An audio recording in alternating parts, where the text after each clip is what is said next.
Welcome. In this video series, I will be sharing some important concepts for Viva preparation and for preparation of any exam.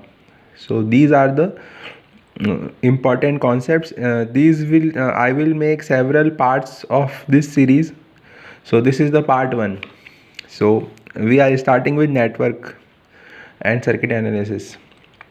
So, first of all, what is a practical current source? A practical current source is a resistance in parallel with an ideal current source. So, this IS is an ideal current source and we have a resistance in parallel with it. So, it is a practical current source. Similarly, a practical voltage source is represented by resistor in series with an ideal voltage source.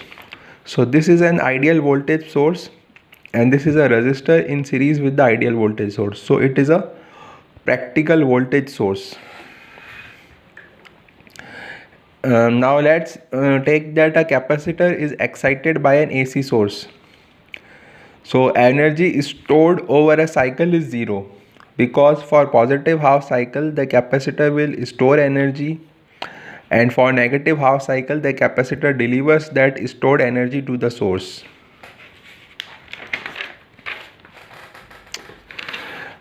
If there is a steady state and there is DC source, so DC source has omega or frequency is equal to 0.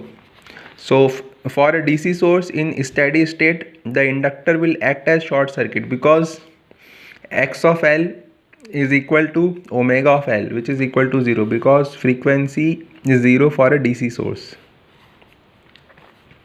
The capacitor will act as open circuit for the same conditions, steady state and DC source, because Xc is equal to 1 upon omega C, which is equal to infinity. So the capacitor acts as open circuit in steady state and inductor acts as short circuit in steady state. Balanced bridge is shown. A balanced bridge is shown here. So this is resistance Z1, Z2, Z4, Z3, Z5. These are terminals PQ, these are AB.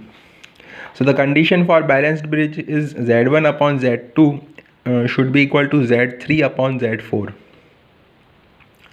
If this condition is satisfied, then what can we say? We can say that the current through Z5 will be 0. Means the current in this branch will be 0.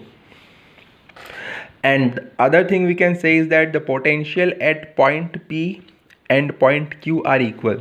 So the potential at this point will be equal to this point because there is no current flow, so there is no voltage drop. So the voltage at point P will be equal to voltage at point Q. Now an important concept on maximum charge which can be stored by a capacitor. So we have the formula Q is equal to CV. So I'm explaining this with an example. Let C is equal to 10 microfarad. So let the breakdown voltage or the maximum operating voltage of capacitor be 10 volt. So by this formula Q equal to CV, the maximum charge the capacitor can store is equal to Q max is equal to 100 microcoulomb.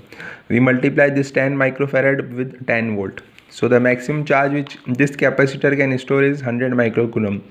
So it depends on the value of the capacitance and the maximum breakdown voltage.